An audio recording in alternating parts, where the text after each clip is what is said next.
Wow. Speechless. The KO corner is back. I'm pretty sure everybody saw the historic events of tonight. I'm gonna start first with Rigo and a disqualification, a shot after the bell or whatnot. I'm waiting to see what the commission is gonna do. Like a friend of mine, Rave, shout out to Rave, they said it was kind of amateurish how they were trying to discuss things after the fight and after the bell and everything and decide what they're going to do. I hope they don't put this as a loss. If anything, make it a no contest. Let them fight again. I mean, but that's Rigo, so he's probably going to get the bad end of the deal. But we really didn't get to see him fight, but he would have destroyed the dude. He was going to knock the dude out in the next round. 2 or 3, I guarantee he was going past 3. But it was good to see Rigo get some action. Hopefully he'll fight again soon. Next, Kovalev Ward 2. As many of y'all know, and I've talked to y'all about before this fight, I said it could happen 2 ways. I said Ward could be cautious and outbox him the entire fight, but I feared Kovalev could hit him with something and hurt him and get him in trouble and stalk him down.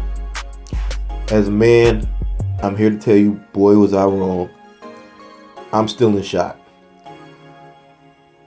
And first and foremost, we have to address, I've talked to multiple people tonight. I usually don't use crass language on this channel. I try to keep it clean. Try to keep it business oriented. But man, fuck Harold Letterman. He's the most delusional, biased caveman, pro-cave brawler.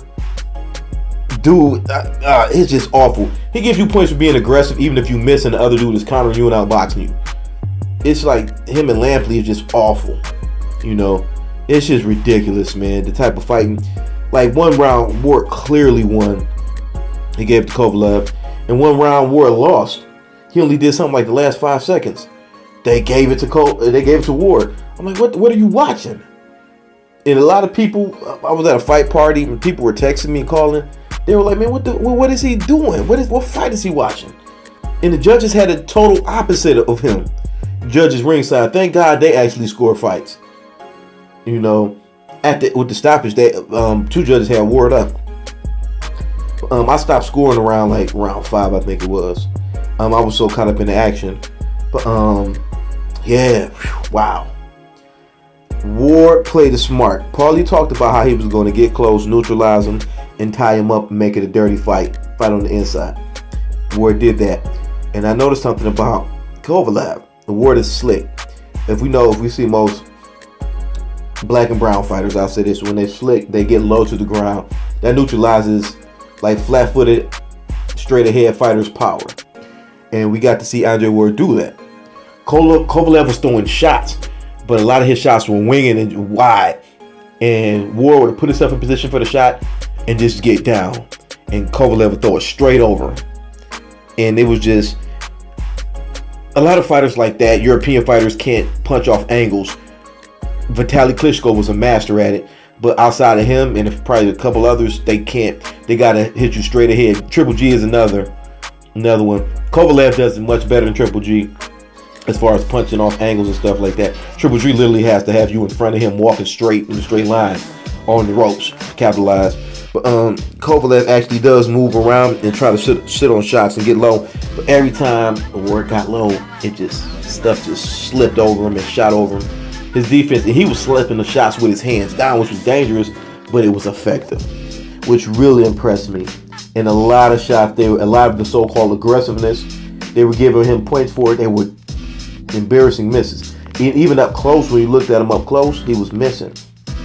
Dre was working off the up jab, which is beautiful, and that body work, oh my goodness. We'll address that later. But yeah, Dre basically neutralized his power, tied him up when it got close. Made it ugly. Basically, Kovalev has to have you in distance to set up the shot, I'm noticing. And Roy was talking about him not being able to hook. A friend of mine also told me, same shout out to Ravi again, he said Ward looked ridiculously calm in the weigh-in and Kovalev looked tense. It was a fight when I was younger I saw that just blew my mind with the Vargas De La Hoya. That taught me one thing Bruce Lee always used to say too, never fight with anger. That will destroy you. Only use anger when you're finishing a person. He said Kovalev had his jaws clenched and he was pissed, and we all saw Kovalev get up and walk out of the pressers and stuff and tell Andre Ward he was gonna kill him, point his finger at him, shot his phone in his face, just do all kind of disrespectful stuff, just be just nasty with him. He really wanted to hurt Ward, and I've never seen Ward talk before. Ward got under his skin. He wanted to kill Ward, and you saw that in the ring. It was just one-dimensional. He wasn't even really trying to box him a lot of times. He was just trying to destroy Ward, knock his head off. You know, you can't come into a fight, and he blew his load by like round 4 or 5. I remember Ray Jones was like, he's breathing heavy going back to the corner. He's tired. Ray was right. Shout out to Go Jones. He blew his load again, and he said he was specifically going to work on not overrunning this time. Dude was running 14 miles before. He said he was going to bring it down to 3 miles, work more conditioning. He brought in a new training, strength, and conditioning coach, and he still went in the fight angry. They asked John David Jackson before the fight, 2 days before the fight, they said, are you worried about Kovalev bringing his anger and emotion into the fight? He said, no, I'm not worried about it. I had to talk with him. He knows better. Does he? We saw him bring his anger to the fight, and Ward used it against him. You know, Ward used it against him, and he specifically made a dirty fight to get Kovalev angry and to throw him off. Like Kovalev was just trying to knock his block off, and by round 4, you could specifically tell. You could really tell. Should I say that he was slowing down? I watched him walk back to the corner. I watched his chest rise, and him huff and puff, and Ward just breathed calmly. And they were telling him in the corner how to breathe deep, and he was, I know from breathing deep, like when you tired or you just breathe deep, just to get some more oxygen, he was gassed.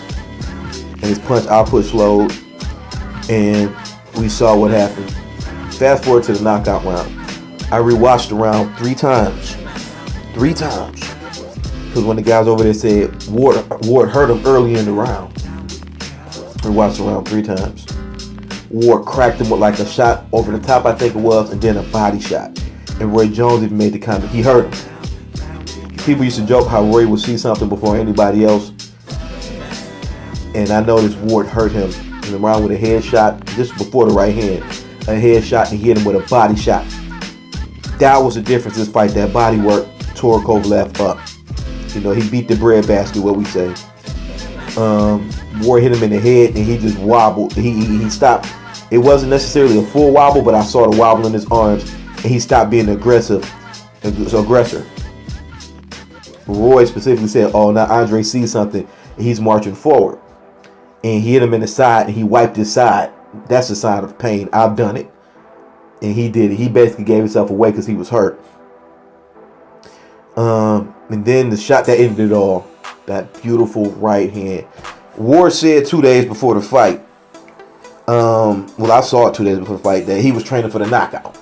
And I'm looking like, he's saying that he may take it if it's available, but I don't think he's going to go in there and try to basically rock him. I think he's going to go in there and try to outpoint him, then look for the shot. No. Ward was trying to take his head off. Even in a lot of exchanges Ward was missing, Ward was trying to take his block off. When Ward hit him with that right hand, I froze. Kovalev wobbled. I thought he was invincible. I'm gonna be 100 with you. I thought he could get hurt. He was one of those type of guys. I think he would get hurt. Like he would get hit, and he would just stop in one place. But that's as much as you would see, like a David Tua type. Like you could say he's hurt. He's just shaking up.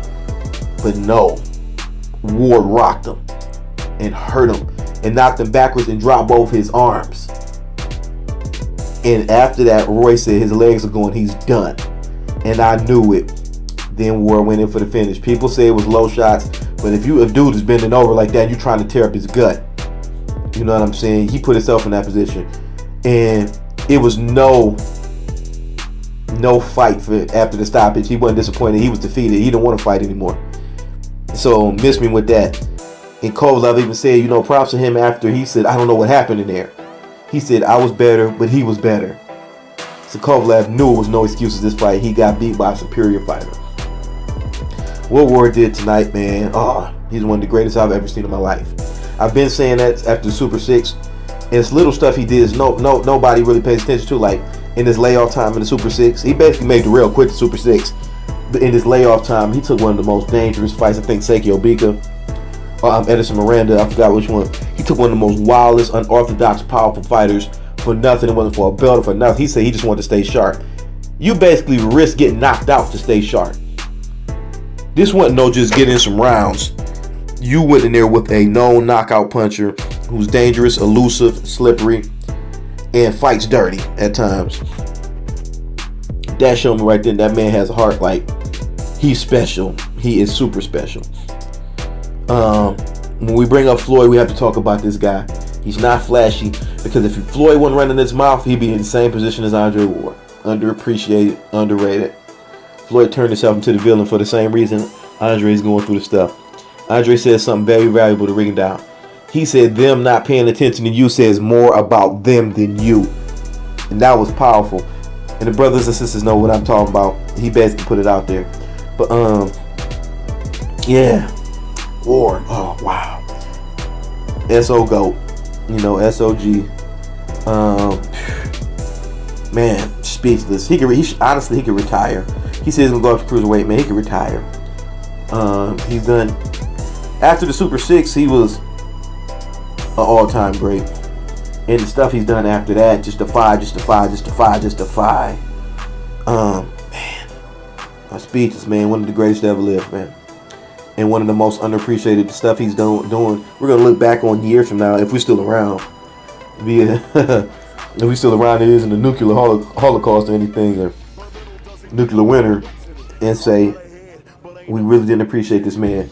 All the heroic stuff he did, and just remarkable, extraordinary, once in a lifetime stuff he did, we didn't appreciate. Well, I'm not gonna say that. Well, people will, because I've been saying after Super 6, man, he's a once in a generation, once in a lifetime type fighter. SOG, man, KO Corner, we love you. We've been supporting you since day one, since you were wearing the knee pads, man, coming back off knee surgery, fighting on like Fox Sports on like Tuesday nights. You know what I'm saying? Like the best damn sports show era.